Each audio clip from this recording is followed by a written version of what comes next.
আজকে আমরা পড়ব ক্লাস 12 এর তড়িৎচুম্বকত্বের থেকে সাইক্লোট্রন যন্ত্র সম্পর্কে। প্রথমে সেটা শুরু করছি। তড়িৎচুম্বকত্বের পরবর্তী দিনের ক্লাস আজকে। তো এর আগের দিন আমরা চুম্বক ক্ষেত্রে এবং তড়িৎ ক্ষেত্রে আহিত কণার সঞ্চারপথ সম্পর্কে জেনেছি।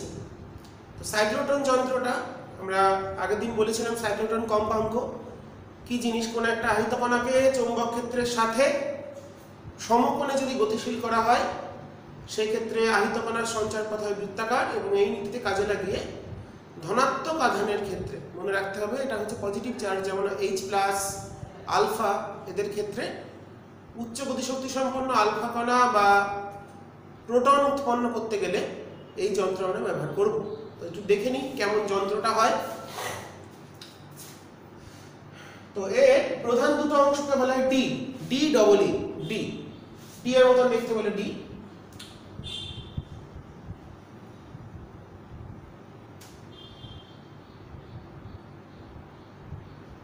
দুটো অর্ধবৃত্তাকার ফাঁপা, দুটোটা কিন্তু ফাঁপা আছে, এটা মনে রাখতে হবে। ফাঁপা আমি বুঝতেই পারছি কেমন, ধরো একটা তোমরা সবাই দেখেছো জুতোর কালির কৌটো দেখেছো, ছোট ছোট হয়, ওটাকে যদি মাঝখান থেকে দুটো কাট করি ফাঁপা হয়, তো জিনিসটা কেমন হবে? এরকম দুটো অর্ধবৃত্তাকার ফাঁপা খোলক পাবো আমরা। ঠিক তেমনই দুটো এই ডি, যে দুটোকে বলা হচ্ছে ডি এর মতনই দেখতে, এই দুটোকে নির্দিষ্ট ব্যবধানে রাখা হবে।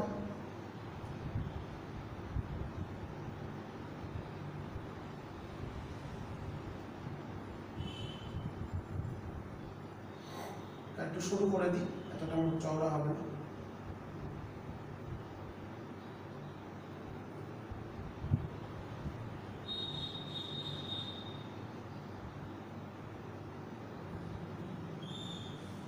ঠিক আছে কিনা দেখে নিই একবার। হ্যাঁ, তো এই দুটো ফাঁপা ডি এর মতন খোলক অংশ থাকছে, এটাকে বলছি আমরা D1, এটা D2। এই দুটোর সাথে যুক্ত থাকবে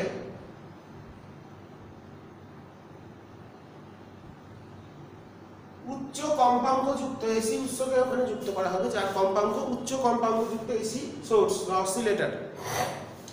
এই সিস্টেমটাকে দুটো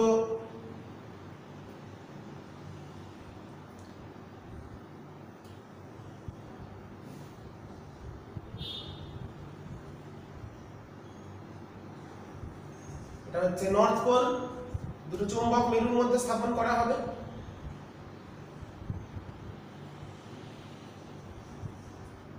এটা সাউথ পোল, তাহলে চুম্বক ক্ষেত্রটা কোন দিকে হবে?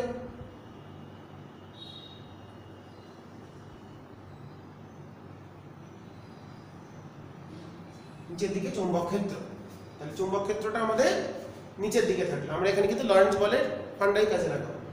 তো এই টোটাল সিস্টেমটাকে একটা চেম্বারের মধ্যে রাখা হয় নিম্ন চাপে, এর মধ্যে 10⁻³ মিলিমিটার পারদ চাপে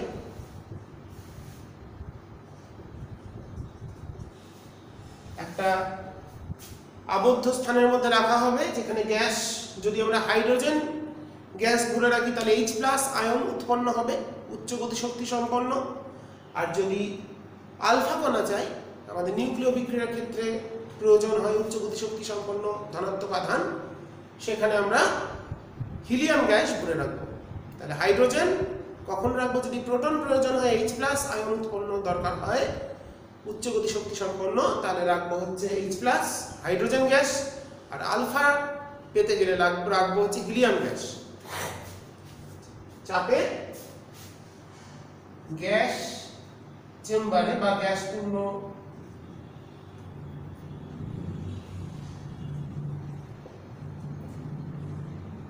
আবদ্ধ ঘরে রাখা থাকে।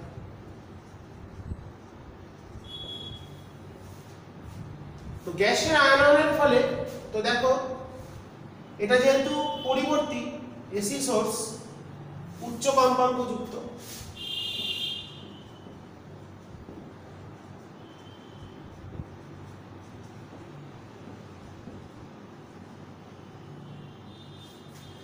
তো তো তার জন্য কি হচ্ছে, আমরা এসির ক্ষেত্রে জানি কোন মুহূর্তে ডিটা plus d1 plus d2 minus এগুলোকে বলা হচ্ছে d।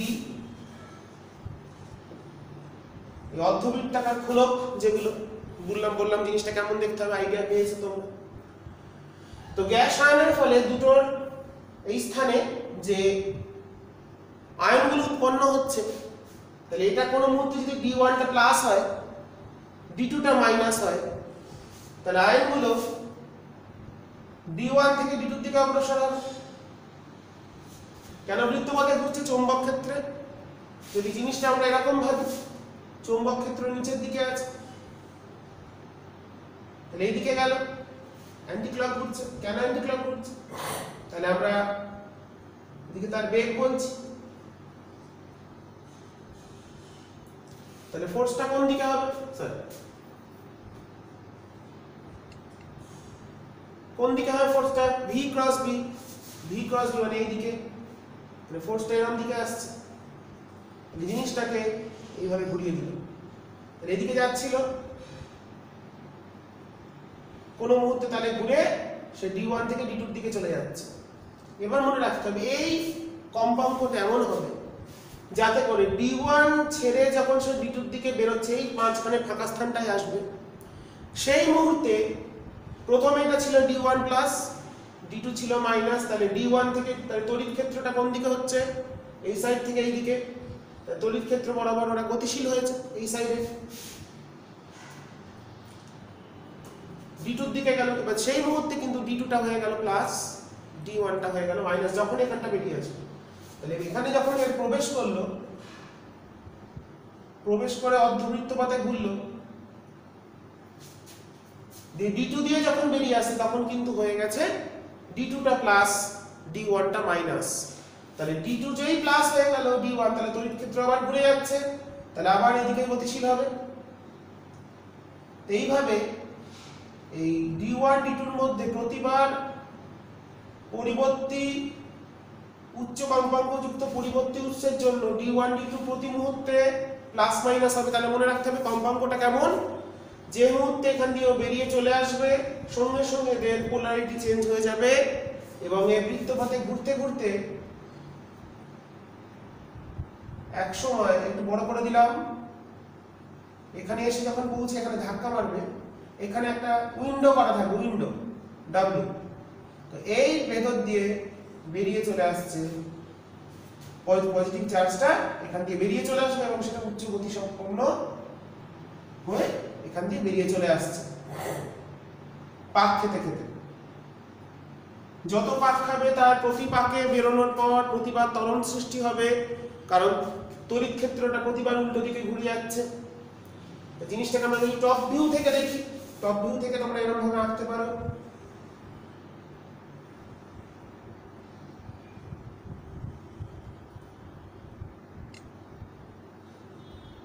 এখানে যুক্ত করা আছে এসি উৎসটা, এটা d1 এটা d2, এখান দিয়ে গেল, তাহলে এটা প্লাস ছিল, এটা মাইনাস, তাহলে এদিকে যাবে, এদিকে গেল d2 এর দিকে গেল, ঘুরে গেল। d2 থেকে যখন বেরিয়ে মাঝখানে আসছে তখন d2 টা প্লাস হচ্ছে, d1 মাইনাস, তাহলে এদিকে চলে যাবে আবার। তো প্রতিবার পাক খাচ্ছে, পাকগুলো সুষমভাবে হবে, ব্যাসার্ধগুলো বুঝতেই পারছি আমরা আঁকাটা।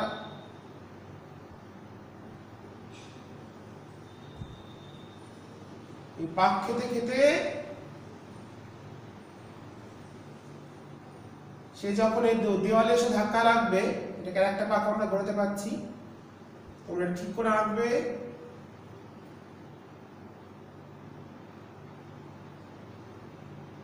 এই ধাক্কা লাগলো, এখানে যে ধাক্কা লাগবে এখানে একটা চেম্বার থাকবে যেটাকে বলছে উইন্ডো, ফাঁকা অংশ, সেখান দিয়ে ওটা বেরিয়ে চলে আসবে।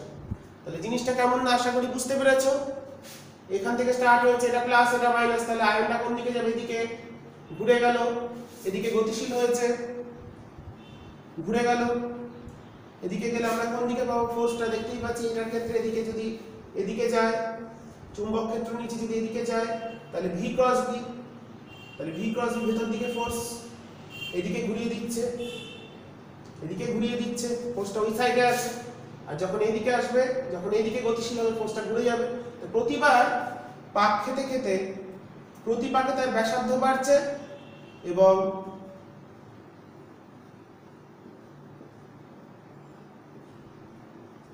সে আলটিমেটলি এটা উচ্চ গতিশক্তি সম্পন্ন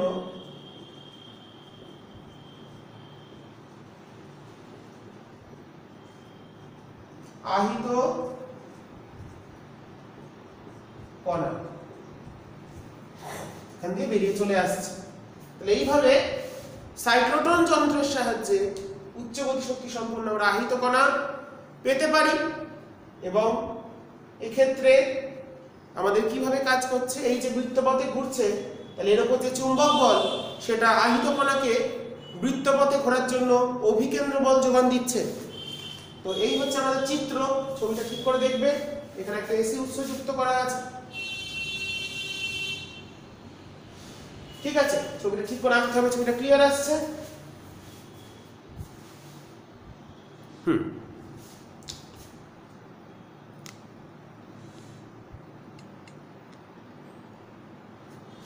তো এবার এখানে আমরা কি জানি, এক্ষেত্রে যে চুম্বক বল মানে QVB সমান হচ্ছে m v square by r। তাহলে r হচ্ছে mv বাই qb। তাহলে এটা ব্যাসার্ধ। তো ব্যাসার্ধ যত বাড়ছে m qb টা কনস্ট্যান্ট, তাহলে ব্যাসার্ধ যত বাড়বে তার বেগটা বাড়তে থাকছে এবং সে একটা ম্যাক্সিমাম। সেক্ষেত্রে ম্যাক্সিমাম কত হবে? qv maximum b equals to mv square by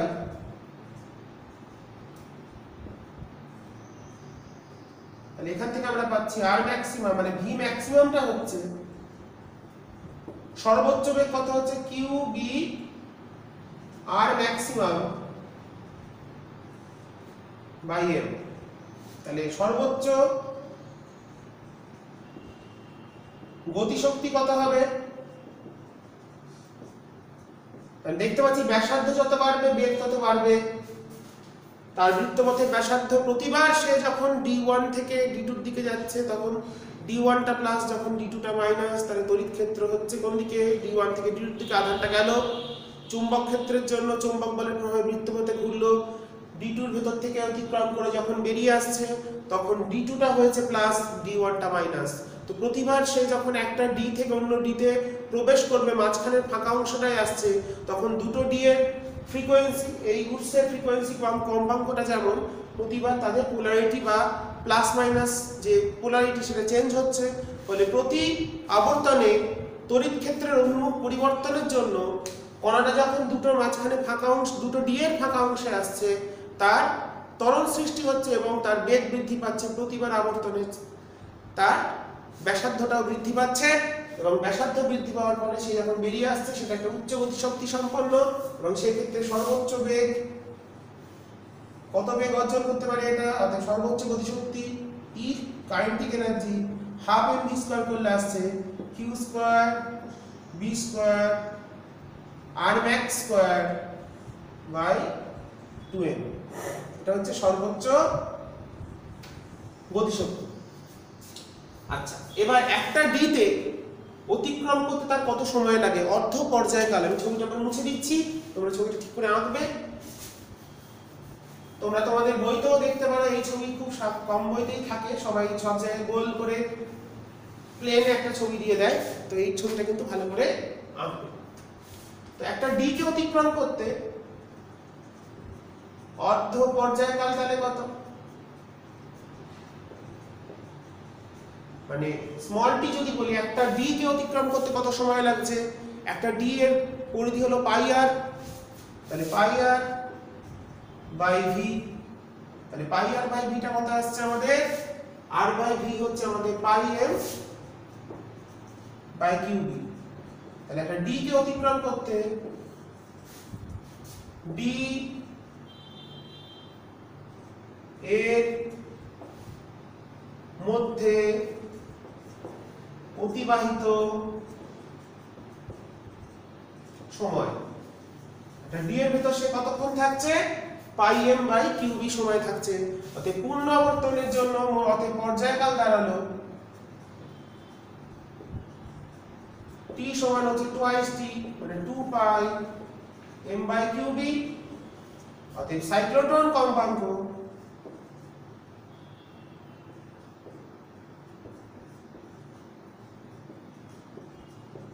তাহলে সাইক্লোট্রন কম্পাঙ্কটা কত আহিত কণার কম্পাঙ্ক তাহলে n সমান 1 বাই t তাহলে কিউবি বাই 2 পাই m। এবার মনে রাখতে হবে ভারী কণার ক্ষেত্রে যদি কণাটা খুব ভারী হয় মানে ধরো আমরা প্রোটন আর ইলেকট্রনের কথা ভাবছি মানে H+ বা হিলিয়াম এর ভারী কণা আর ইলেকট্রন হলো হালকা কণা। ভারী কণার ক্ষেত্রে সমস্যা নেই, তো এইখানে সাইক্লোট্রন যন্ত্রে বেশ কিছু সীমাবদ্ধতা আছে। হালকা কণার ক্ষেত্রে একটু সমস্যা হয়, সেই জায়গাটা আমরা বুঝে নেব সূত্রের সাহায্যে। তো দেখো আমরা আইনস্টাইনের আপেক্ষিকতা বা তত্ত্ব অনুসারে জানি কোন একটি আহিত কণার বেগ, তো বেগটা ম্যাক্সিমাম কত অবধি হতে পারে। এই যে ঘুরছে তো এই বেগটা যত বাড়বে, বেগ বাড়তে বাড়তে যদি আলোর বেগের কাছাকাছি চলে যায় সেই ক্ষেত্রে v এর মান আলোর বেগের কাছাকাছি হলে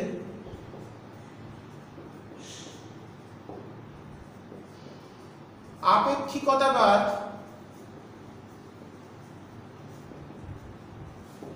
তত্ত্ব অনুসারে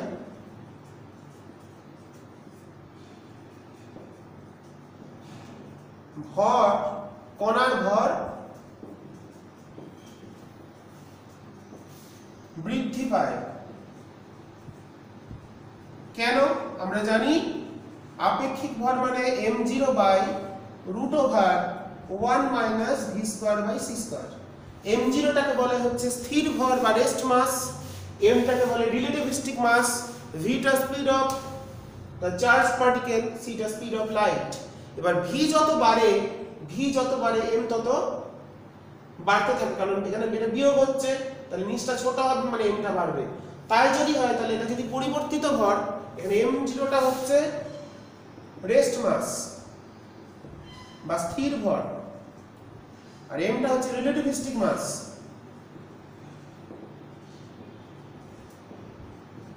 মানে আপেক্ষিক ভর। v টা speed of the particle and c টা হচ্ছে speed of light in free space. তাহলে সেই ক্ষেত্রে সমস্যাটা দেখো, m টা যদি পরিবর্তন হয় তাহলে এই যে আহিত কণার পর্যায়কাল t, t টা কত হচ্ছে আমরা কত পেলাম 2 পাই m বাই কিউবি। t টা পেয়েছি এটা, তাহলে m যদি পরিবর্তনশীল হয় তাহলে 2 পাই m টা কত m0 by QB into b 1 minus v square by c square. এখানে আমরা m0 m এর মানটা বসিয়ে দিলাম। এবার ঘটনা কি, তাহলে দেখো যদি m টা বেড়ে যায় তাহলে টাইম পিরিয়ডটা বেড়ে যাবে। টাইম পিরিয়ডটা বাড়ছে মানে সে d এর ভেতরে বেশি সময় অতিবাহিত করবে। তাহলে ওই যে পরিবর্তী কম্পাঙ্ক, সেই কম্পাঙ্ক তো নির্দিষ্ট সময় অন্তর d1 d2 কে চেঞ্জ করে দেবে। তাহলে v যত বাড়বে তাহলে টাইম পিরিয়ডটাও বেড়ে যাচ্ছে। তাহলে v বৃদ্ধি পেলে t বৃদ্ধি পায়। যদি v টা আলোর বেগের সঙ্গে তুলনীয় হয় তবেই এটা হবে। যদি বাড়তে বাড়তে অনেকটা বেড়ে যায়, আলোর বেগের কাছাকাছি হয়ে যায়, তখন এই সমস্যা দেখা যায়। তাই টাইম পিরিয়ড বেড়ে যাচ্ছে মানে সেই ক্ষেত্রে কিন্তু আহিত কণাগুলো দশার দিক থেকে পিছিয়ে পড়বে, কারণ এই যে দশাটা পরিবর্তন হচ্ছে প্লাস মাইনাস হয়ে যাচ্ছে। তাহলে ও যখন ওখান দিয়ে বেরোবে তখন ওই যে দশাটা বা ফেজটা চেঞ্জ হয়ে যাওয়া, প্লাসটা মাইনাস আর মাইনাসটা প্লাস হয়ে যাওয়া, মানে তড়িৎ ক্ষেত্রের অভিমুখটা উল্টে যাওয়া দুটো ডি এর, সেটা নাও হতে পারে।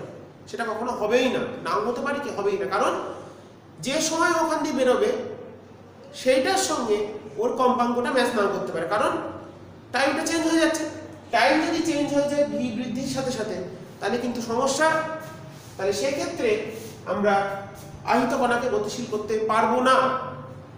আহিত কণাকে গতিশীল বা উচ্চ গতি শক্তি সম্পন্ন বা সেই ক্ষেত্রে সাইক্লোট্রন যন্ত্র কাজ করবে না, কারণ ভি যদি আলোর বেগের তুলনীয় হয়ে যায় সেই ক্ষেত্রে টাইম পিরিয়ডটা কি হচ্ছে, টাইম পিরিয়ডটা বেড়ে যাবে অনেক। সেক্ষেত্রে ডি এর ভেতর বেশি সময় অতিবাহিত করবে, ফলে দশার দিক থেকে তারা কিন্তু পিছিয়ে পড়ছে। আহিত কণাগুলো যে এসি কম্পাঙ্কটা আমরা ব্যবহার করছি তার যে দশা তার সাপেক্ষে পিছিয়ে পড়বে, এটা একটা সমস্যা।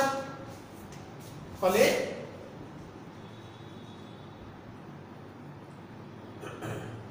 পরিবর্তী কম্পাঙ্কের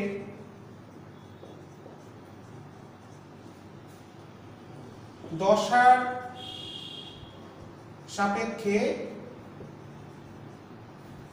পিছিয়ে পড়বে, পিছিয়ে যাবে, কারণ টি বৃদ্ধি পেলে ডি এর মধ্যে অতিবাহিত সময়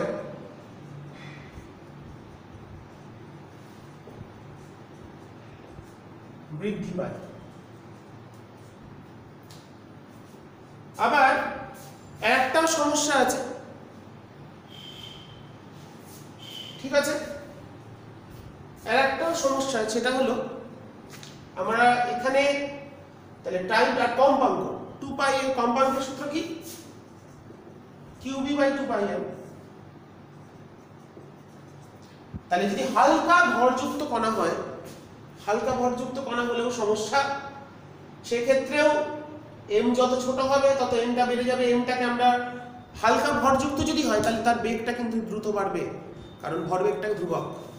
ভর যদি হালকা ভরযুক্ত হয় তাহলে সেক্ষেত্রে বেশি ত্বরণ সৃষ্টি হবে, ত্বরণ যদি বেশি সৃষ্টি হয় তাহলে বেগের পরিবর্তন দ্রুত হবে, এবং বেগটা যদি বাড়তে বাড়তে আলোর বেগের কাছাকাছি চলে যায় সেক্ষেত্রেই তো আবার কম্পাঙ্ক পর্যায়কাল এগুলো স্থির থাকবে না। তাহলে আমাদের উদ্দেশ্য কি, এমনভাবে এমন একটা যন্ত্র আমরা চাইছি যেখানে হালকা ভরকেও ব্যবহার করতে পারবো, বেগ পরিবর্তন হলেও কম্পাঙ্কের পরিবর্তন হবে না। তাহলে সেখানে উপায় কি, সেখানে আমাদের একটা উপায় আছে। তাহলে এক্ষেত্রে কম্পাঙ্কটা কত হচ্ছে, q by 2 pi m0 into b into root over 1 minus v square by c square. তো এই জায়গাটা এবার আমাদের বুঝতে হবে, একটা যন্ত্র আমরা যদি তৈরি করতে পারি যেখানে ওই যে দুটো নর্থ পোল সাউথ পোল ব্যবহার করে চুম্বক ক্ষেত্রটা ব্যবহার করছি b, তাহলে b প্রাইম যেটা পরিবর্তনশীল চুম্বক ক্ষেত্র যদি হয়, তাহলে বেগ যত বাড়ছে, তাহলে এই জায়গাটায় যদি আমরা কোনো ব্যবস্থা করতে পারি, মানে বেগের পরিবর্তনের সাথে যদি চুম্বক ক্ষেত্রটাকে যদি আমরা কমিয়ে ফেলতে পারি, বেগ যদি বাড়ে তাহলে চুম্বক ক্ষেত্রটা কমছে, বিটা ভ্যারি করে যাচ্ছে, তাহলে বিটাকে সেইভাবে চেঞ্জ করতে হবে যাতে করে এই যে বিটা, সেই বিটাকে চেঞ্জ করতে হবে যাতে করে এফেক্টিভ বি, এটাকে আমরা বি এফেক্টিভ বলছি, কার্যকর, সেই কার্যকর বিটাকে, তাহলে কি দেখো ভি যত বাড়বে রুটের ভেতর জিনিসটা কি হবে, কমবে। তাহলে এই বিটাকে বাড়াতে হবে, বি কে বাড়াতে হবে, বি কে বৃদ্ধি করতে হবে,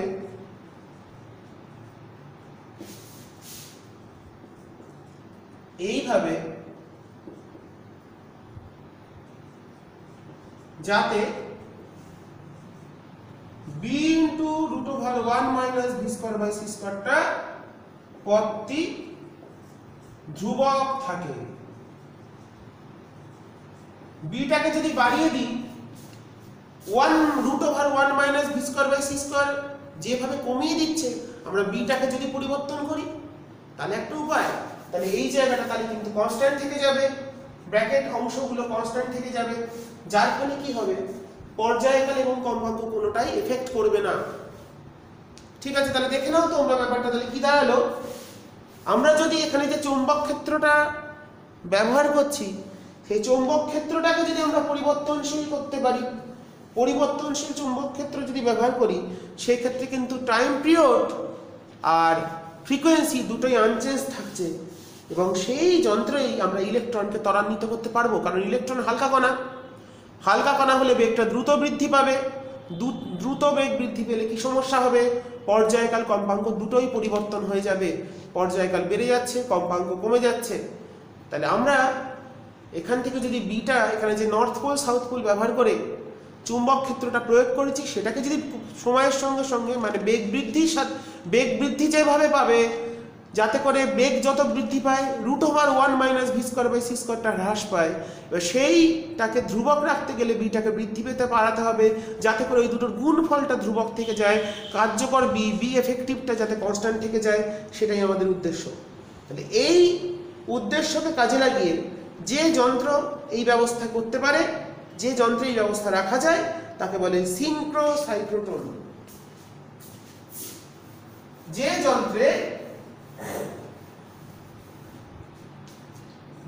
যন্ত্রে বি এর মান বৃদ্ধি করে b × 1 - v²/c² পদটিকে ধ্রুবক রাখার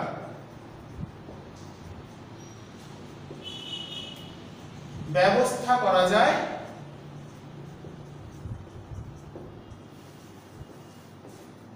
সেটি হলো সিনক্রোসাইক্লোট্রন বা সিনক্রোট্রনও বলা হয়ে থাকে। যে যন্ত্রের সাহায্যে আমরা এই ব্যবস্থাটা করতে পারবো তার আমরা নাম দিলাম সিনক্রোসাইক্লোট্রন যন্ত্র। এই যন্ত্রের সাহায্যে ইলেকট্রন নেয় হালকা আহিত কণাকে গতিশীল করে তার গতিশক্তি, উচ্চ গতিশক্তি একটা ম্যাক্সিমাম অবধি আমরা বাড়াতে পারি। কারণ সেই ক্ষেত্রে বেগ বাড়লেও, ভরের পরিবর্তন হলেও চুম্বক ক্ষেত্রের পরিবর্তন ঘটিয়ে ও চুম্বক ক্ষেত্রটাকে যদি বৃদ্ধি করি যাতে করে এই পদটা কনস্ট্যান্ট থাকে, সেটা আমাদের হাতে আছে, সেটাই আমরা ব্যবস্থা করে থাকি। এটা খুব একটা ইম্পর্টেন্ট। ইলেকট্রনকে কেন ত্বরান্বিত করা যায় না, এটা প্রশ্নটা আসে। কারণ ইলেকট্রন ভারী আহিত কণাগুলোকে আমরা ত্বরান্বিত করতে পারি, কিন্তু হালকা আহিত কণা হলে ভর যদি কম হয় তার বেগটা দ্রুত বৃদ্ধি পাবে, এবং বাড়তে বাড়তে যদি সেটা আলোর বেগের তুলনীয় হয়ে যায়, তাহলে আপেক্ষিকতা বা তত্ত্ব অনুসারে বেগ বৃদ্ধির সাথে সাথে ভরের পরিবর্তন হয়। তো আমরা এমন একটা যান্ত্রিক ব্যবস্থা তৈরি করতে চেয়েছিলাম যেখানে চুম্বক ক্ষেত্রের মান বৃদ্ধি ঘটিয়ে b × √1 - v²/c² পদটাকে ধ্রুবক রাখা যায়। সেই ধ্রুবক রেখে যদি রাখতে পারি, তাহলে কম্পাঙ্ক আর পর্যায়কাল দুটো অপরিবর্তিত থাকবে, বেগের পরিবর্তনের সাথে পরিবর্তন হবে না। তাহলে এটাই ছিল আমাদের উদ্দেশ্য, এবং এই যন্ত্রে সেটা সফলভাবে করা যায়। ঠিক আছে, এই হলো যেমন ব্যবস্থা, সাইক্লোট্রন যন্ত্র এবং তার সীমাবদ্ধতা, এবং ইলেকট্রনের ক্ষেত্রে কি আমরা প্রসেস করতে পারি সেটা আমি বলে দিলাম।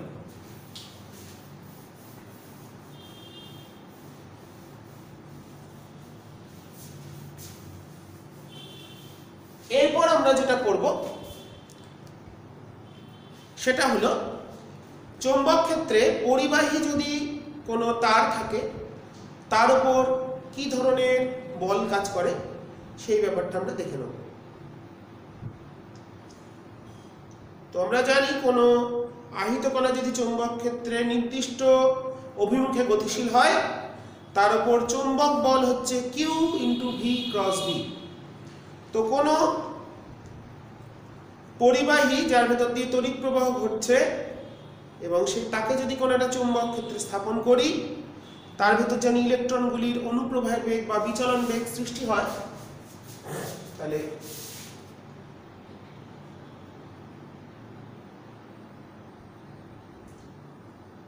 তড়িৎবাহী তারের উপর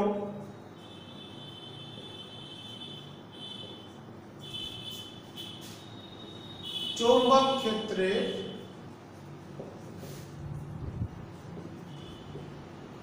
প্রভাব।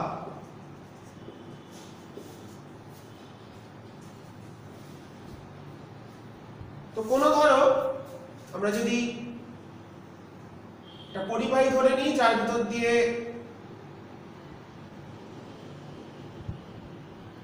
তড়িৎ প্রবাহ ঘটছে, এটাকে একটা সুষম চৌম্বক ক্ষেত্রে আমরা স্থাপন করলাম। চৌম্বক ক্ষেত্রগুলো এই তলের সাথে লম্বভাবে ভেতরের দিকে ক্রিয়াশীল।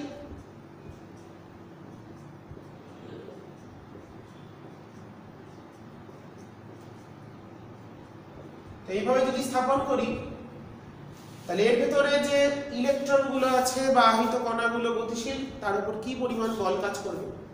তো আমরা এখানে এইটা ক্ষেত্রফল এ ধরে নিয়েছি, প্রস্থচ্ছেদ এটা এ, এখান থেকে আই প্রবাহ যাচ্ছে। আমরা আই মানে জানি এর ভেতর যে তড়িৎ প্রবাহের সঙ্গে ইলেকট্রনের অনুপ্রবাহের বেগ আমরা এর আগে পেয়েছি লরেন্টজ ফোর্স F সমান Q V ক্রস B। এই সূত্রটা আমরা সবাই জানি। কোন একটা আহিত কণা চৌম্বক ক্ষেত্রে যদি গতিশীল হয় সেই ক্ষেত্রে চৌম্বক ক্ষেত্র আহিত কণার উপর কি পরিমাণ বল প্রয়োগ করবে, Q V ক্রস B। তাহলে এখানে চৌম্বক ক্ষেত্রটা তলের সাথে নিচের দিকে আমি দেখাতে যাচ্ছি, ভেতর দিকে লম্ব। তো আমরা জানি কোন একটা তড়িৎ প্রবাহ যদি ঘটে তাহলে তড়িৎ প্রবাহের সঙ্গে এই যে পরিবাহী তার ইলেকট্রন দৈর্ঘ্যটা আমরা L ধরে নিই, L দৈর্ঘ্যের একটা পরিবাহী, ইলেকট্রন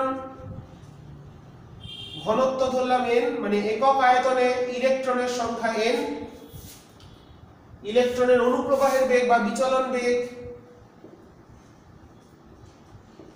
ইলেকট্রনের বিচলন বেগ হচ্ছে vd। তাহলে এর ভেতর দিয়ে যে ইলেকট্রনগুলো অতিক্রম করছে তার ক্ষেত্রে আমরা কি জানি, আমরা জানি vd I by NEA বা I vd NEA। তো ইলেকট্রনগুলো যখন যাবে চার্জ ফ্লো করছে তাহলে একক নির্দিষ্ট সময় একক সময় কি পরিমাণ আধান এখান দিয়ে অতিক্রম করলো, কিউটা কত। তাহলে সেই ক্ষেত্রে ফোর্সটা কত হবে, কিউটা কত লিখবো, কিউ লিখবো আমরা এরিয়া, কিউকে লিখছি n al vd।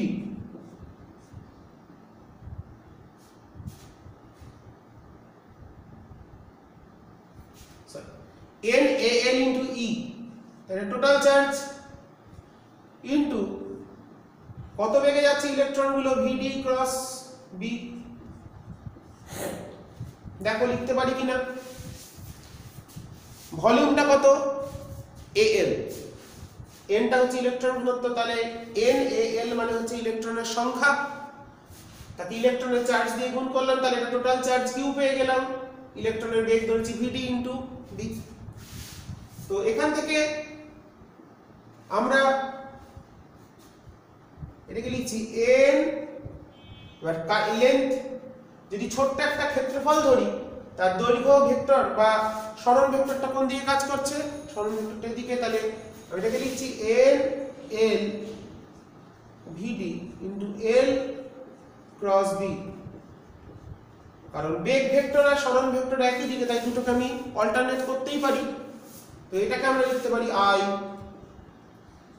l cross b। তাহলে কোন একটা L দৈর্ঘ্যের পরিবাহীর মধ্য দিয়ে যদি I পরিমাণ প্রবাহ ঘটে তাহলে তার উপর যে চৌম্বক বল কাজ করবে সেটা কত, I l ক্রস b। যেখানে কোন একটা পরিবাহী তার ভেতর দিয়ে I প্রবাহ যাচ্ছে, ছোট্ট একটা অংশ যদি বলি, এখানে একটা চৌম্বক ক্ষেত্র আছে কোন দিকে, ধরে এইদিকে একটা চৌম্বক ক্ষেত্র আছে, তাহলে dl টা কোন দিকে হবে, কারেন্টের দিকে dl। ছোট্ট dl অংশে তাহলে কত ফোর্স কাজ করবে, এটা থিটা।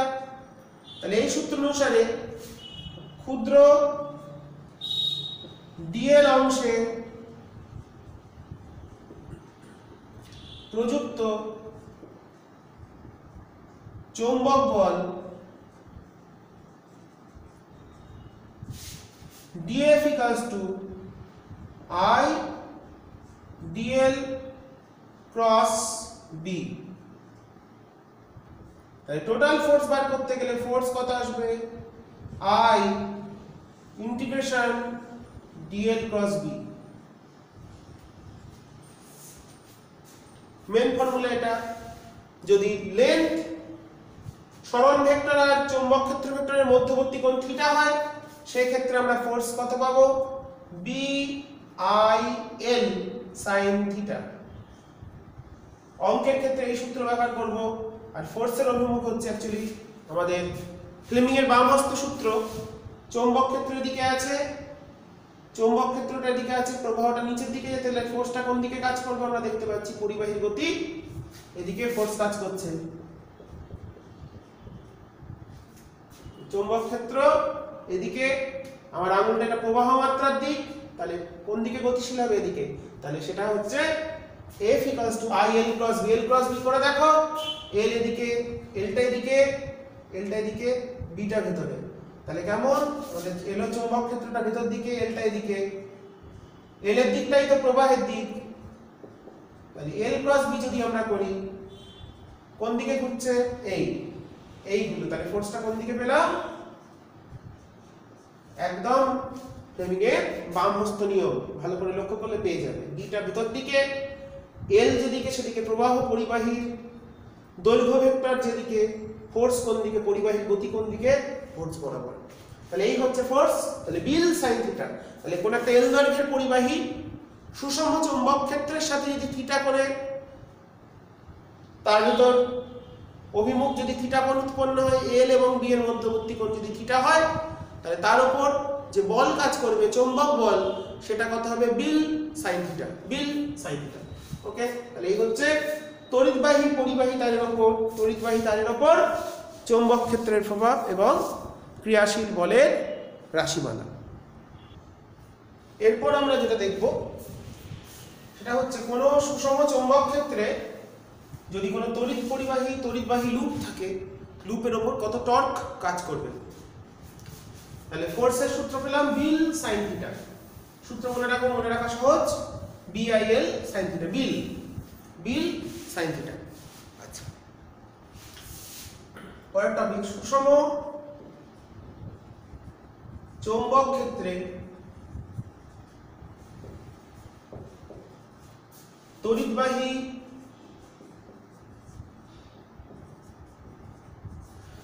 লুপের ওপর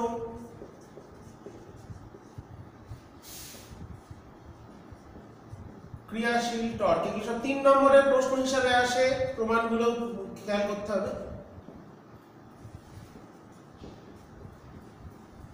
torque on a current carrying loop in uniform magnetic field.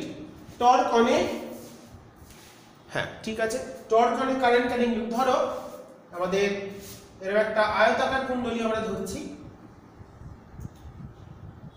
Armature কুণ্ডলী, তোমরা এই ছবি সবাই দেখেছো। এর ভেতর দিয়ে আমরা তড়িৎ প্রবাহ পাঠাচ্ছি।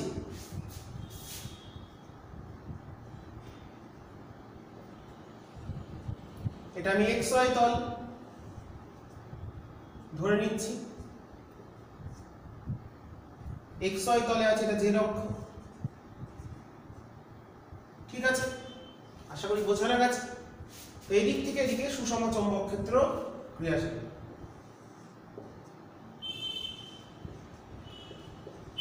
ইউনিফর্ম ম্যাগনেটিক ফিল্ডে কোন একটা লুপ রাখলে তার উপর কত টর্ক কাজ করবে। তো আমরা পেলাম ফোর্সের এক্সপ্রেশন পেয়েছি I L ক্রস B। একদম ভেক্টর ট্রিটমেন্ট করব, ভালো করে বুঝে নিতে হবে এটা কোন দিকে ঘুরবে, টর্ক মানে ঘোরার একটা ব্যাপার চলে আসবে। এখান দিয়ে অক্ষ আছে, এটা XY তলে অবস্থান করছে, নাম দিয়ে দিই A B C D। ABCD টা হলো একটা কারেন্ট ক্যারিং লুপ বা আয়তাকার লুপ ধরেছি, আমাদের এটাকে বলছি আর্মেচার।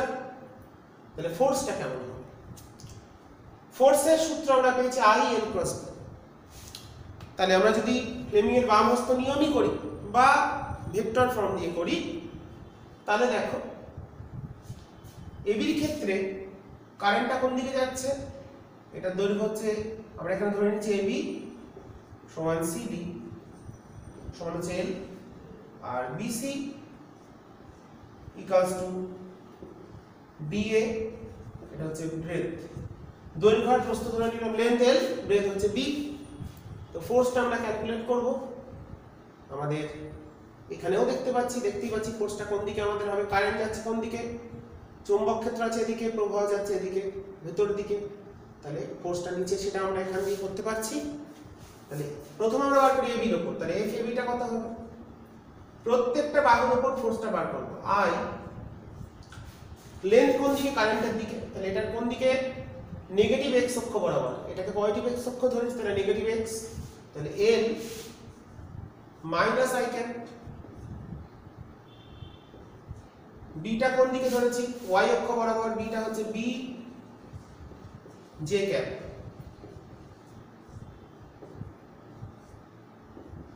তাহলে চলে আসছে B I L. I cross J করলে কে হয়, মাইনাস কে, এক্ষুনি যেটা আমরা হিসাব করেছিলাম নিচের দিকে হবে, মাইনাস কে মানে নেগেটিভ জেড অক্ষের দিকে, মাইনাস কে ক্যাপ। তাহলে এই এবি বাহুর উপর যে বলটা কাজ করবে সেটা নিচের দিকে কাজ করবে, এফ এবি। ওকে, মাইনাস কে ক্যাপ মানে নেগেটিভ জেড অক্ষ, আমরা যে ছবিটা দেখিয়েছি এক্স ওয়াই জেড তার সঙ্গে তুলনা করছি। আচ্ছা, বিসি ক্ষেত্রে সমান্তরাল মানে থিটাটা এটার ক্ষেত্রে 180, তাহলে ক্রস প্রোডাক্ট 0, এটার ক্ষেত্রে কারেন্টের দিকে যাচ্ছে চৌম্বক ক্ষেত্রের দিকে, তাহলে এর ক্ষেত্রে থিটাটা 0, তাহলে ক্রস প্রোডাক্ট 0, তাহলে বিসি আর ডি এর উপর কোনো ফোর্স কাজ করবে না। ওকে, তাহলে আমাদের পড়ে থাকলো সিডি। সিডির ক্ষেত্রে তাহলে কত, আই এল কোন দিকে, ধনাত্মক এক্স অক্ষের দিকে, cross B K cap, sorry B J cap, এটা পেয়ে গেলাম B I L K cap. তাহলে দেখো আর্মেচারের উপর যে দুটো ফোর্স কাজ করছে, তাহলে এটা কোন দিকে, কে ক্যাপ মানে ধনাত্মক জেড অক্ষের দিকে,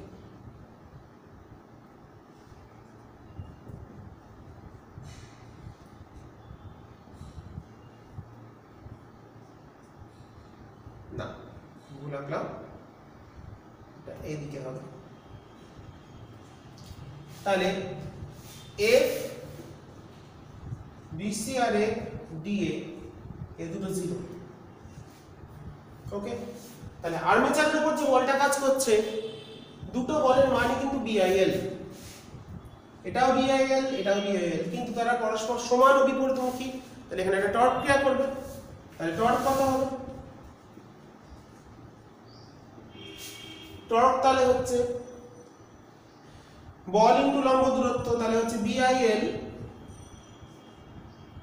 এখানে দেখো ইনটু বল ইনটু লম্ব দূরত্ব, এটাই লম্ব দূরত্ব মানে এইটুকুনি আমরা বি ধরেছি, এই দূরত্বটাকে বি ধরে নিয়েছি, এল ক্রস বি মানে এ এরিয়া, তাহলে বিআইএ দেখ এটাই কিন্তু টাও ম্যাক্সিমাম। এবার তাহলে এটা কোন দিকে ঘুরবে, জিনিসটা কেমন এরকম আছে, এদিকে ফোর্সটা এদিকে, এটা এদিকে, তাহলে জিনিসটা এইভাবে ঘুরতে আরম্ভ করবে, এই সাইডে ঘুরতে আরম্ভ করছে। তাহলে ম্যাক্সিমাম টর্ক কখন, যখন সমান্তরাল থাকবে তখন সর্বোচ্চ। এবার জিনিসটা যখন ঘুরতে আরম্ভ করবে তখনই হচ্ছে টর্কের মানের পরিবর্তন হবে। যখন ঘুরতে আরম্ভ করবে তাহলে ছবিটা আমরা আঁকি, তাহলে ম্যাক্সিমাম টর্ক কত হলো বিআইএ, আর এন পাকের হলে বিআইএন এ বিনা, ম্যাক্সিমাম টর্কের সূত্র হচ্ছে বিআইএন এ বিনা, আগে ছিল হচ্ছে বিল, এটা বিনা, তাহলে বল হচ্ছে বিল সাইন থিটা, তাহলে এটা দেখবো বিনা সাইন থিটা আসবে এন পাকের ক্ষেত্রে। এন পাকের জন্য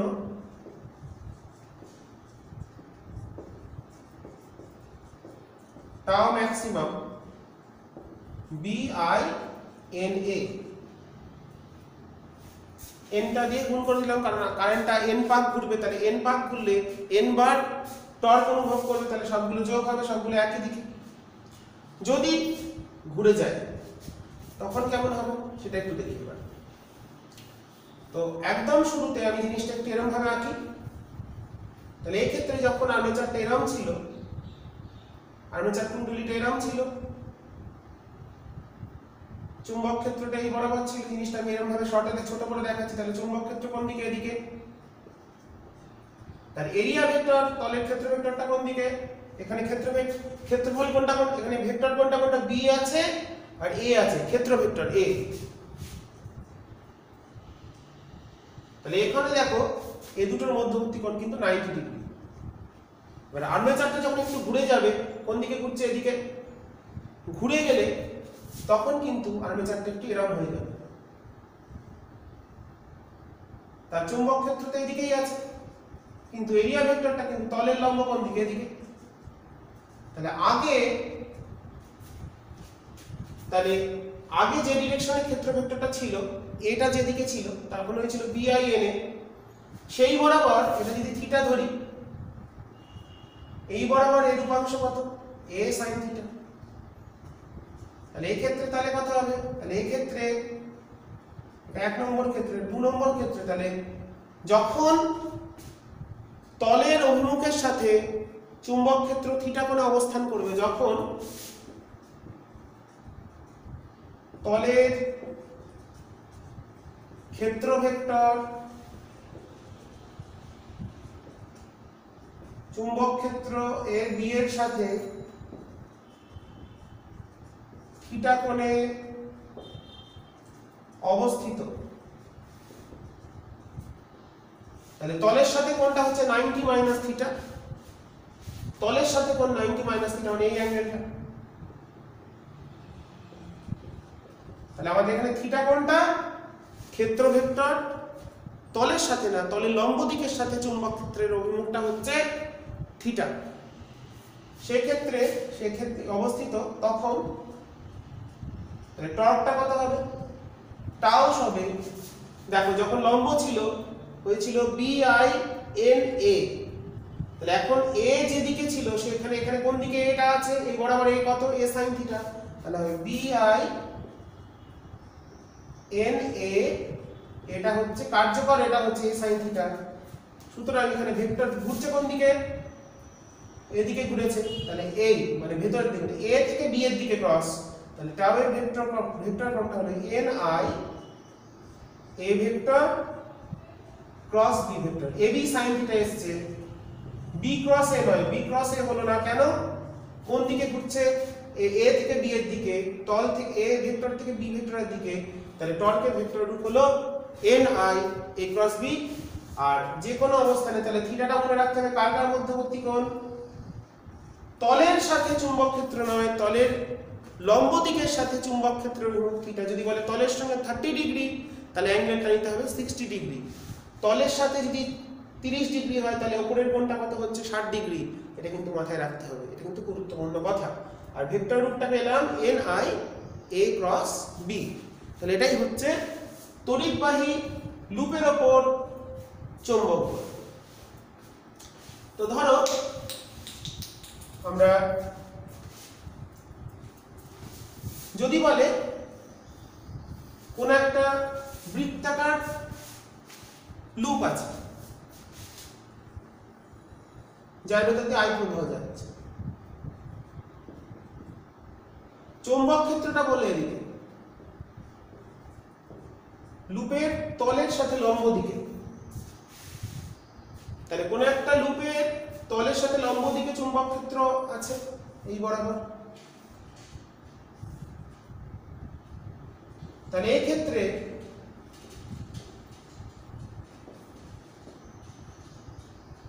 এই লুপটার উপর কত বল কাজ করবে যদি আমরা বার করি?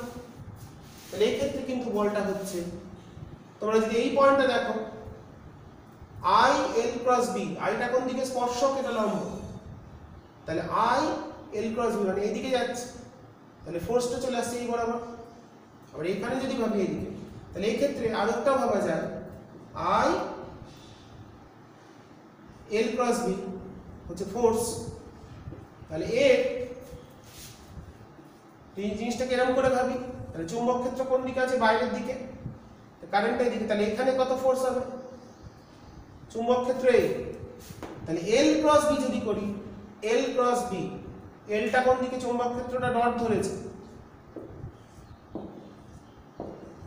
তাহলে এখানে হচ্ছে এলটা এদিকে, ডিএলটা, তাহলে এই পয়েন্টে কত ফোর্স কাজ করবে এদিকে। আবার যদি ঠিক এর উল্টো দিকে একটা দেখি, তখন ডিএলটা এদিকে, এল ক্রস বিটা কাজ করবে এদিকে। তাহলে এই লুপের উপর কিন্তু কোনো ফোর্স কাজ করছে না, কার্যকর বলটা শূন্য হয়ে যাচ্ছে, কারণ যখনই আমরা কোনো একটা বিন্দুতে দেখবো তার অপোজিট প্রান্তে সমান বিপরীত মানের বল কাজ করবে, তাহলে এই লুপের উপর কিন্তু এফ এর মানটা 0 হয়ে যাবে। তাহলে কোনো একটা বৃত্তাকার কুণ্ডলীর তলের সাথে লম্ব দিকে যদি কোনো একটা চৌম্বক ক্ষেত্র থাকে, তাহলে লুপের ওপর চৌম্বক বলের মান হবে 0। ঠিক আছে, আচ্ছা এটা একটা বলটা আমরা হিসাব করলাম। এরপর আমরা চলে যাব পরের আলোচনা। এটা আমাদের প্রশ্নটা অনেক সময় পাওয়া যায়, সেই হিসাবে করিয়ে দিলাম, বলের হিসাব। টর্কের সূত্র তাহলে কি হলো, বলের সূত্র হলো কি, অঙ্কের ক্ষেত্রে বিল সাইন থিটা, আর টর্কের সূত্র হলো বিনা সাইন থিটা। থিটাটা কার মধ্যবর্তী কোণ, বলের ক্ষেত্রে দৈর্ঘ্য ভেক্টর, আর চৌম্বক ক্ষেত্রের মধ্যবর্তী কোণ বা প্রবাহের দিক আর চৌম্বক ক্ষেত্রের মধ্যবর্তী কোণ থিটা। আর টর্কের ক্ষেত্রে কার কোণ, তলের লম্ব দিক এবং চৌম্বক ক্ষেত্রের মধ্যবর্তী কোণ থিটা। আচ্ছা এরপর চলে আসি দুটি সমান্তরাল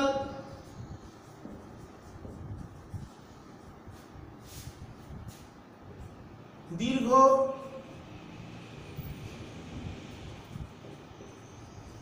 ঋজু পরিবাহীর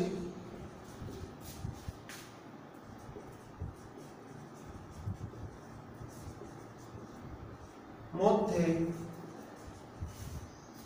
ক্রিয়াশীল বল, force between two parallel straight wire, force between two parallel current carrying straight wire, দুটো পরিবাহী তারের মধ্যে দুটো তার দীর্ঘ ঋজু পরিবাহী আছে, তারা পরস্পর সমান্তরাল। এই দুটো তারের উপর মধ্যে কত চুম্বক বল কাজ করবে সেটা আমাদের এবার দেখে নিতে হবে। Force between two parallel current carrying conductor. তো আমরা এটাকে xy প্লেন ধরে নিয়েছি।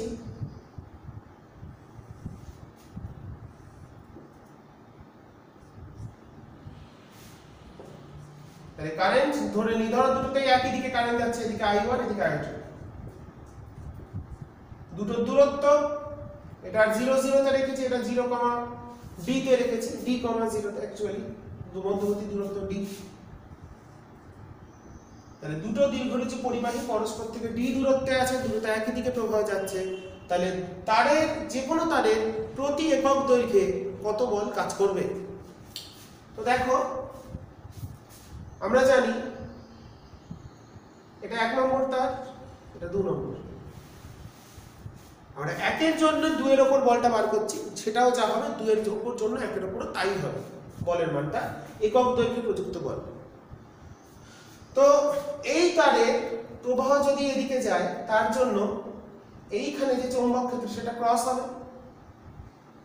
কেন, উপর দিকে গেলে এইদিকে আমরা শিখেছি বায়োসাভারের সূত্র, এবং তার চুম্বক ক্ষেত্রের দিকটা কোন দিকে হবে, ক্রস মানে এই বরাবর B1 towards negative z Axis, sorry negative x Axis. তার মানটা কত হয়, μ0/4 পাই 2I1/d মাইনাস I ক্যাপ। লেখাটা আসছে ঠিক মতন, একটু ঘোরাতে হবে।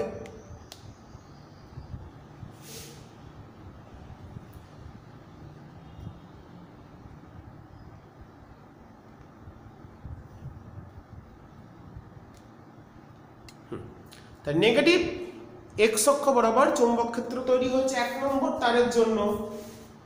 1 নম্বর যে দীর্ঘঋজু তার, এটাকে যদি P বিন্দু বলি, তো এইখানে যদি ছোট্ট একটা dl অংশ নিই আমরা, dl এর দিক কোন দিকে হবে, এদিকে, দ্বিতীয় তারের। তাহলে 1 নম্বর দীর্ঘ ঋজু পরিবাহীর জন্য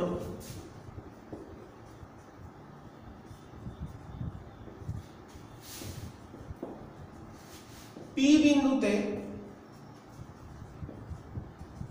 চৌম্বক ক্ষেত্র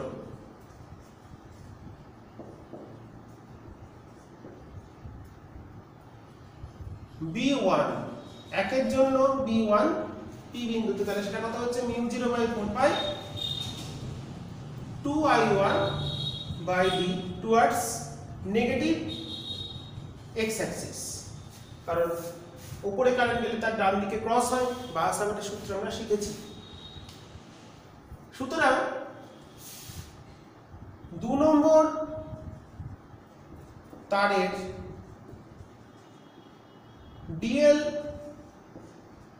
ক্ষুদ্র অংশে প্রযুক্ত বল DF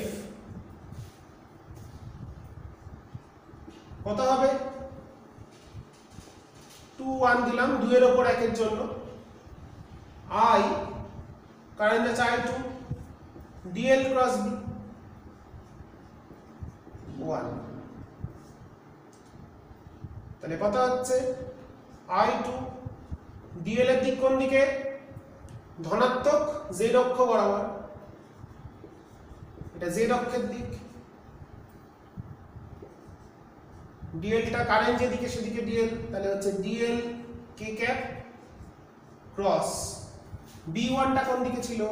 μ0/4 2I1/d minus I cap সমান আমরা পেয়ে গেলাম। স্কেলার ভ্যালুগুলোকে বাইরে বার করে নিই, μ0/4 2I1 I2/d, দেখো k ক্রস I করলে হয় j, তাহলে মাইনাস হচ্ছে মানে মাইনাস j, ঠিক আছে? এটা ডিএল আছে, ডিএলটা আছে ডিএল, তাহলে মাইনাস j বরাবর ফোর্সটা কাজ করছে। তাহলে এর উপর যে ফোর্সটা কাজ করবে ক্ষুদ্র, সেটা কোন দিকে? মাইনাস j, পজিটিভ j এটা, নেগেটিভ j এটা, মানে এদিকে। এইভাবে ভেক্টর দিয়ে করবে তোমরা, তোমাদের ছায়া প্রকাশনের বইতে খুবই সাধারণ মানের ভাবে করা আছে, এমনি হিসাব করে দিয়েছে, মুখে বলে দিয়েছে। তার মানে যখন দুটো প্রবাহ একই দিকে যাবে, তাহলে এর উপর যে এর উপর 2 নম্বরের উপর 1 নম্বর যে বল প্রয়োগ করছে সেটা আকর্ষণ, মানে একই দিকে এইদিকে টানছে মানে কি আকর্ষণ করছে। যদি উল্টো দিকে যেত তাহলে ফোর্সটা বাইরে মানে বিকর্ষণ করতো, তাহলে সমমুখী প্রবাহের ক্ষেত্রে আকর্ষণ ঘটে। তাহলে সুতরাং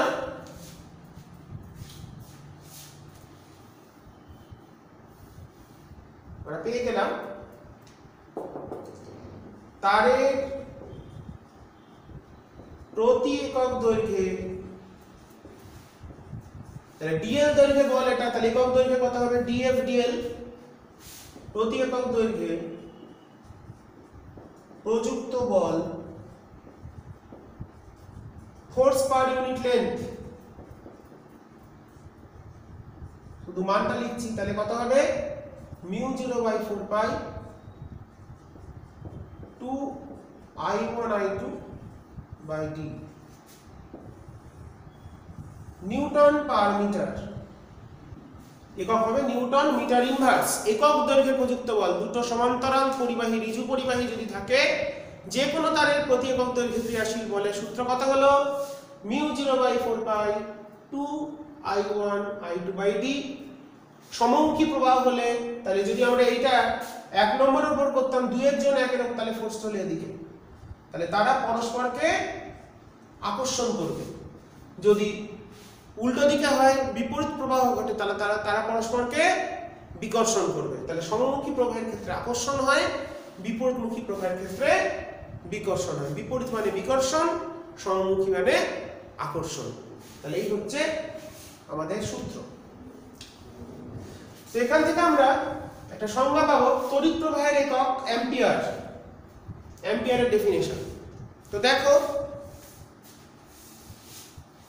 যদি I1 সমান I2 সমান আমরা ধরি I, D সমান যদি ধরি 1 মিটার হলে যদি DF DL এর মানটা ফোর্স পার ইউনিট লেন্থ কত হয় 2 × 10⁻⁷ নিউটন পার মিটার। যে কোনো তাদের প্রতি একক দৈর্ঘ্যে প্রতি 1 মিটার দৈর্ঘ্যে ক্রিয়াশীল বল 2 × 10⁻⁷ মিটার হয়, তাহলে প্রবাহ মাত্রাটা হবে, এটা বসিয়ে দিলে চলে আসবে 1, কারণ এটা কত আসছে 2 × 10⁻⁷ μ0/4π মানে 10⁻⁷ 2 × I² d মানে 1। এখান থেকে আমরা হিসাব করলে অতএব আইটা চলে এলো ±1 অ্যাম্পিয়ার। তাহলে দুটি দীর্ঘরিচি পরিবাহী সমান্তরাল তারকে পরস্পর থেকে 1 মিটার দূরত্বে রেখে ওই তারগুলির ভিতর দিয়ে যে পরিমাণ তড়িৎ প্রবাহ পাঠালে প্রতিটি তারের 1 মিটার দৈর্ঘ্যে 2 × 10⁻⁷ নিউটন বল ক্রিয়া করবে, আকর্ষণ বা বিকর্ষণ। কখন করবে আকর্ষণ? সমমুখী প্রবাহ হলে আকর্ষণ বল কাজ করবে, বিপরীতমুখী প্রবাহ হলে বিকর্ষণ বল, মানে তার দুটো পরস্পর থেকে দূরে চলে যেতে চাইবে, সেই পরিমাণ প্রবাহকে বলা হচ্ছে 1 অ্যাম্পিয়ার। তাহলে আবার বলি, দুটি সমান্তরাল দীর্ঘরিচি পরিবাহী তারকে পরস্পর থেকে, তোমরা ডেফিনেশনটা লিখে নেবে, আমি মুখে বলছি, 1 মিটার দূরত্বে রেখে প্রতিটি তারের মধ্যে দিয়ে যে পরিমাণ প্রবাহ পাঠালে প্রতি তারের প্রতি 1 মিটার দৈর্ঘ্যে ক্রিয়াশীল চৌম্বক বলের মান কত হবে 2 × 10⁻⁷ নিউটন। সেই পরিমাণ প্রবাহকে বলা হচ্ছে, প্রবাহ মাত্রাকে বলা হবে 1 অ্যাম্পিয়ার। এটা কিন্তু খুব ইম্পর্টেন্ট, অ্যাম্পিয়ারের সংজ্ঞা লিখতে দেয়, তো তোমরা লিখে নেবে।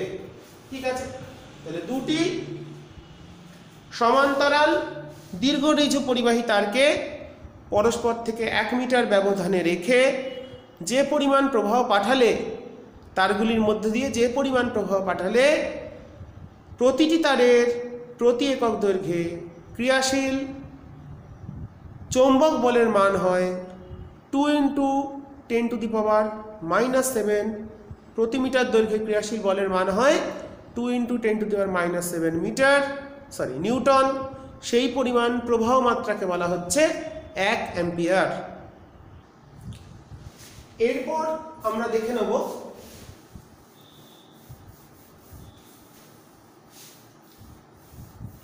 গ্যালভানোমিটারের আমাদের যেটা সিলেবাসে আছে সেটা হচ্ছে চলকুণ্ডলী গ্যালভানোমিটার, সেটা আমাদের দেখতে হবে। মুভিং কয়েল গ্যালভানোমিটার বা চলকুণ্ডলী গ্যালভানোমিটার।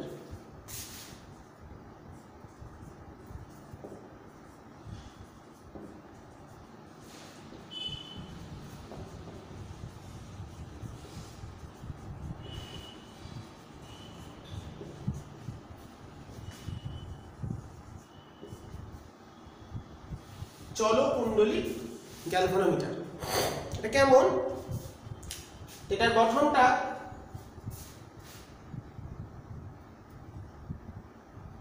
এর মাঝখানে একটা আর্মেচার কুণ্ডলী থাকে, কয়েলটা যেটাকে মুভিং কয়েল, যে কয়েলটা মুভ করবে, এইভাবে তারগুলো এইভাবে জড়ানো থাকে। তাই জিনিসটাকে এইভাবে দেখাতে চাইছি।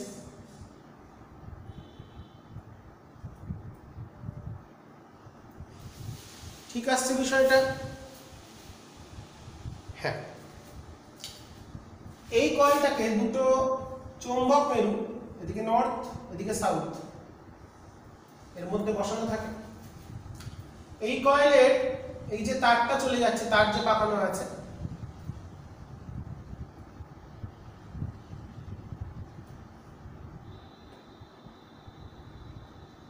এর স্প্রিং থাকে S, চৌম্বক ক্ষেত্রটা দেখতে পাচ্ছি এই সাইডে। এই জায়গায় একটা মিরর লাগানো থাকে, মিরর। এটাকে আমি যেটা আসতে বলেছি ব্যালিস্টিক গ্যালভানোমিটার। ওকে,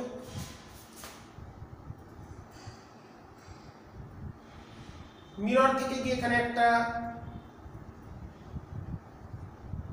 স্ক্রু যুক্ত করা থাকে, এখান দিয়ে তার চলে আসে। প্রবাহটা আমরা পাঠাবো হচ্ছে উপর থেকে নিচে। হ্যাঁ, ছবি ঠিক আছে। এই দিক দিয়ে প্রবাহ পাঠাবো, প্রবাহ পাঠালে জিনিসটা এইভাবে দুলতে শুরু করবে, কারণ তারটা কিভাবে আছে বুঝতেই পারছো। এইভাবে পাক খেতে খেতে এসে জিনিসটা এইভাবে নেমে চলে আসবে, যে বেরিয়ে চলে যাবে। তো এইভাবে যদি দুলতে শুরু করে, আমরা এখান থেকে একটা লাইট ফেলবো, আলো ফেললে মিররে গিয়ে লাইটটা পড়বে ইনিশিয়ালি। ধরে ইনিশিয়ালি এইখানে মিররটা আছে, আর এখানে লাইটের সোর্সটা আছে।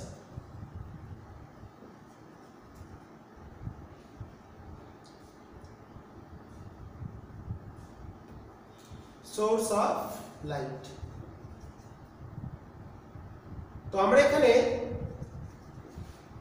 এবং এখানে যে লাইটের সোর্সটা যেখানে থাকে, তোমরা যদি চোখে দেখতে পারো, তোমরা একটু ইউটিউবে সার্চ করে দেখবে ব্যালিস্টিক গ্যালভানোমিটার প্র্যাকটিক্যাল কিভাবে করা হয়, দেখলে ব্যাপারটা আরো ইন্টারেস্ট লাগবে। এটা তো ছবি এঁকে বোঝানো কঠিন। জিনিসটা কেমন ছোট্ট, ঠিক এইটুকুনি একটা বক্সের মধ্যে জিনিসটা ভরা থাকে, ছোট্ট একটা বক্স। মানে এইটুকুনি ধরো আমার এই যে পেন রাখার বক্সটা আছে, জিনিসটাকে আমরা কি করি, এর ভেতর একটা উইন্ডো থাকে, উইন্ডোর ভেতর থেকে শুধু মিররটা দেখতে পাওয়া যায়, এরকম করে লাগানো থাকে।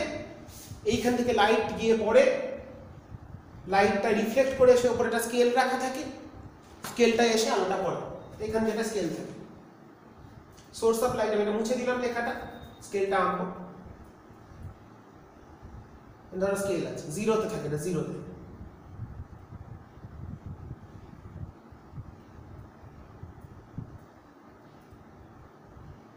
মিররটা একদম, এটাকে আমি যদি লাইন টেনে নিই, এই তোমরা একটুখানি ইউটিউবে সার্চ করবে, দেখতে ভালো লাগবে, ইন্টারেস্টিং জিনিস। ব্যালিস্টিক গ্যালভানোমিটার কি করে প্র্যাকটিক্যাল করে। Spot deflection method. স্পট মানে লাইটের স্পট, বিন্দু, ডিফ্লেকশন মেথড, এটা লিখে সার্চ করবে। তো লাইটটা গিয়ে পড়ছে, তো লাইটটা যখন এখানে আমরা প্রবাহ পাঠাইনি, এটা তো স্টিল আছে, এবার যেই কুণ্ডলীটা দুলতে শুরু করবে, সঙ্গে সঙ্গে মিররটাও কিন্তু দুলতে শুরু করবে এভাবে। তো লাইট গিয়ে পড়ছে, লাইট গিয়ে পড়লে কি হবে, দুললে এখানে ধরে যে স্টিল থাকে, তাহলে লাইটটা গিয়ে পড়লে সরল রেখায় ফিরে আসছে, আলোটা ধরে এখান দিয়ে যাচ্ছে, লাইটটা গেল, গিয়ে ফিরে এলো, দিয়ে এখানে একটা স্পট দেখতে পাবো। দেখতে কেমন হয়, উল্টো চাঁদের মতো, এরকম চাঁদের মতো দেখতে হয় স্পট। স্কেলের ওপর, স্কেলটা চওড়া স্কেল থাকে, স্কেলের ওপর লাইটটা এসে রিফ্লেক্ট করে এসে পরে দেখতে পাই, মানে জিরোতে ম্যাচ করে আছে। এটা মিরর বা দর্পণ। এবার যেই এটা দুলতে শুরু করবে এইভাবে, জিনিসটা এরকম থেকে গেলে, জিনিসটা এরকম, আমরা এটাকে আমাদের টপ ভিউ থেকে দেখছি, জিনিসটা এখানে এরকম ভাবে দুলছে, মানে কেমন, এটা এইভাবে দুলবে। দুললে জিনিসটা কেমন হচ্ছে, ইনিশিয়ালি এরকম ছিল। তো মিররটা যখন দুলতে শুরু করে দিয়েছে, আমি একটু নিচে আঁকি, এইখানে স্পটটা ছিল জিরো, তো মিররটা কিন্তু এখন আর দুলতে শুরু করছে, মানে কি জিনিসটা এইভাবে দুলবে, এরকম আছে তো, এইভাবে দুলছে, খুব দ্রুত নয়, আস্তে আস্তে, খুব কম প্রভাব পাঠাবে। এই জিনিসটাকে যদি ওপর থেকে দেখে কি দেখবে, জিনিসটা এরকম দুলছে, মানে জিনিসটা আমরা এরকম দেখতে পাবো। তো সাপোজ এখানে প্রবাহ পাঠানোর ফলে মিররটা যদি থিটা কোণে রিফ্লেক্ট করে, তাহলে আলোটা যেটা প্রতিফলিত হয়ে যাবে গিয়ে এখানে মিট করবে, সেটা কিন্তু 2 থিটা কোণে হবে। কি নিয়ম, প্রতিফলক যদি থিটা কোণে ঘুরে যায়, তাহলে প্রতিফলিত রশ্মি 2 থিটা কোণে ঘুরে যাবে। এটা আলোর প্রতিফলনের একটা নিয়ম বলতে পারি, প্রমাণও করা যায়। যখন আমরা আলো পড়বো তখন দেখতে পাবো। তো গেল, তো মিরর থেকে এই ডিসটেন্সটা হচ্ছে d, আর স্পট ডিফ্লেকশন স্মল d। তাহলে আমরা এখান থেকে লিখতে পারি d by d equals to 2 theta. যেহেতু থিটা ক্ষুদ্র, তাই tan থিটা সমান থিটা। তাহলে এখান থেকে থিটাটা কত পেয়ে গেলাম, d by 2d। Spot deflection গ্যালভানোমিটারের ক্ষেত্রে সূত্র কি d/2d, এটা স্কেল থেকে পেয়ে যাব কোন জায়গায় কি টাচ করছে এখানে স্কেলের ঘর থেকে। তো এইভাবে আমরা স্পট ডিফ্লেকশন বার করতে পারি। এবার এটা ঘুরছে কেন, টাও, টাও মানে হচ্ছে বিনা সাইন থিটা, তাই তো, বা বিনা, ম্যাক্সিমাম যদি ভাবি তাহলে বিনা, BINA। এবার দেখো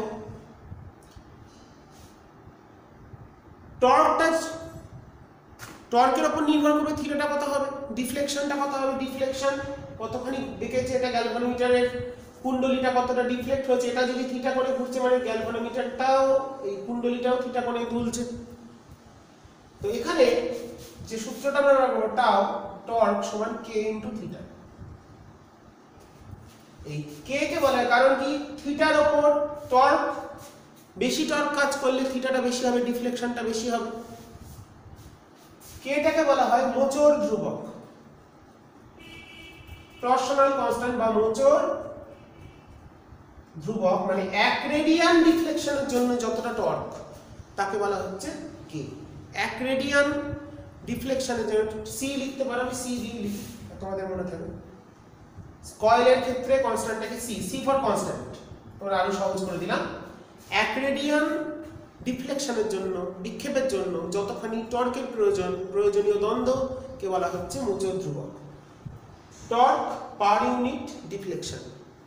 ওকে, এটা মানে কি টর্ক পার ইউনিট ডিফ্লেকশন। একক ডিফ্লেকশনের জন্য, 1 রেডিয়ান ডিফ্লেকশনের জন্য যতটা টর্ক সেটাকে বলা হচ্ছে। এবার তাহলে প্রথমে একটা থিটার সূত্র পেয়েছি, আবার এখানে একটা সূত্র পেলাম, আর টর্কের সূত্র আমরা একটু আগে শিখেছি BINA। এটা হচ্ছে আর্মেচারের ক্ষেত্রফল, এনটা হলো পাক সংখ্যা, I হলো প্রবাহ মাত্রা, B হলো চৌম্বক ক্ষেত্র কোন দিকে,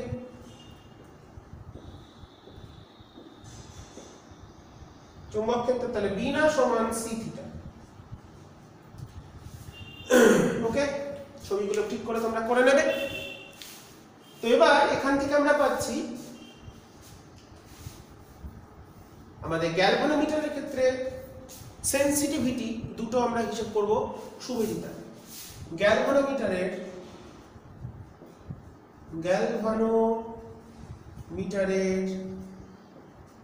সুবিদিতা, সুবিদিতা মানে কি প্রচন্ড সেনসিটিভ, একটু প্রবাহ পাঠালে অনেকটা ডিফ্লেক্ট হয়ে যাবে, সেটাকে বলা হচ্ছে সুবিদিতা। প্রথম চলে আসছে 1 নম্বর প্রবাহ সুবিদিতা, current sensitivity.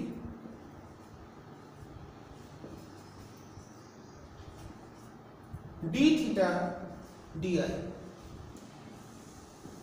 Deflection per unit current, প্রবাহের মাত্রার পরিবর্তনের সাথে ডিফ্লেকশন বা বিক্ষেপণের পরিবর্তনের হার, তাকে বলা হচ্ছে প্রবাহ সুবিদিতা। তাহলে এটা কত হবে, d theta di, এটা কত হবে,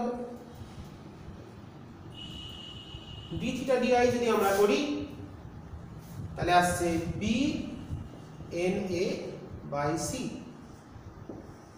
এটাকে ডিফারেন্সিয়েট করো তোমরা, I এর সাপেক্ষে ডিফারেন্সিয়েট করলে পেয়ে যাবে।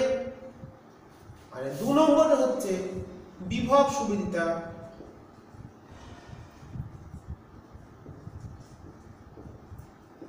d theta dV,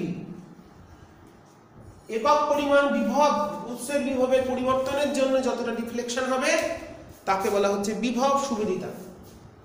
তাহলে এটা কত হবে, d theta dV মানে আমরা লিখতে পারি 1/r d theta, r মানে রেজিস্ট্যান্স, রোধ, কুণ্ডলীর রোধ, আর di, আর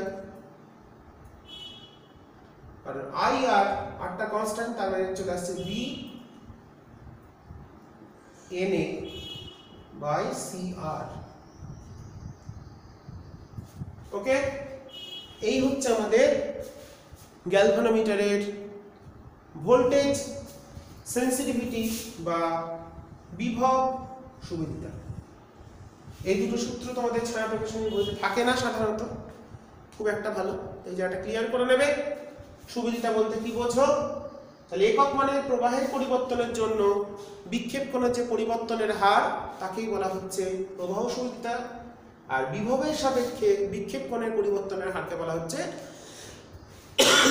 বিভব সুবিধা।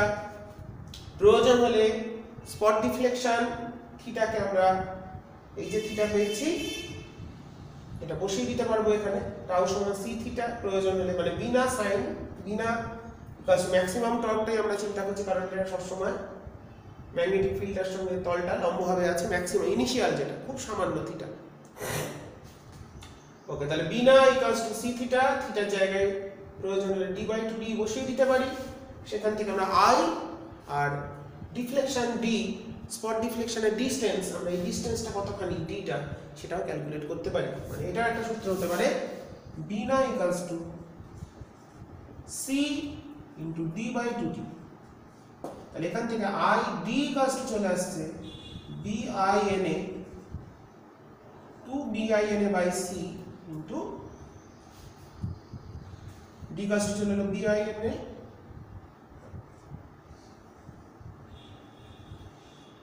Spot deflection B I N একটা আছে তাই না, B I N BINA into 2D by C। এখান থেকে আমরা প্রয়োজন হলে স্পট ডিফ্লেকশন ক্যালকুলেট করে নিতে পারবো। এটা খুব একটা গুরুত্বপূর্ণ নয়, কিন্তু এই দুটো সূত্র দিয়ে অঙ্ক আসে দেখবে। আর থিওরিটা মোটামুটি যতটা বোঝানো, আর তোমরা একটু স্পট ডিফ্লেকশন মেথডটা ফলো করবে, দেখতে ভালো লাগবে। দেখে নেবে কি করে লাইটটা পড়ছে ডিফ্লেক্ট করছে, ওটা দেখে নেবে ইউটিউবে প্র্যাকটিক্যাল ভিডিও, ওটা দেখানোর উপায় নেই তাই বলে দিলাম। এই হচ্ছে গ্যালভানোমিটার, চলকুণ্ডলী গ্যালভানোমিটার। তাহলে চলকুণ্ডলী গ্যালভানোমিটারের ক্ষেত্রে বিক্ষেপ কোণটা প্রবাহ মাত্রার সাথে সমানুপাতিক। বিক্ষেপ কোণটা প্রবাহ মাত্রার সাথে, কারণ এখানে I ইকুয়ালস টু আসছে C বাই BNA, এটা একটা কনস্ট্যান্ট ইনটু থিটা। তাহলে I প্রপোর্শনাল টু থিটা। বিক্ষেপ কোণটা প্রবাহ মাত্রার সাথে সমানুপাতিক, ঠিক আছে, এটাকে বলা হচ্ছে আমাদের চলকুণ্ডলী গ্যালভানোমিটার। এখান থেকে এইগুলো ভালো করে দেখবো। এরপর আমরা চলে আসছি লাস্ট আলোচনার টপিক, গ্যালভানোমিটার থেকে অ্যামমিটার এবং ভোল্টমিটার রূপান্তর।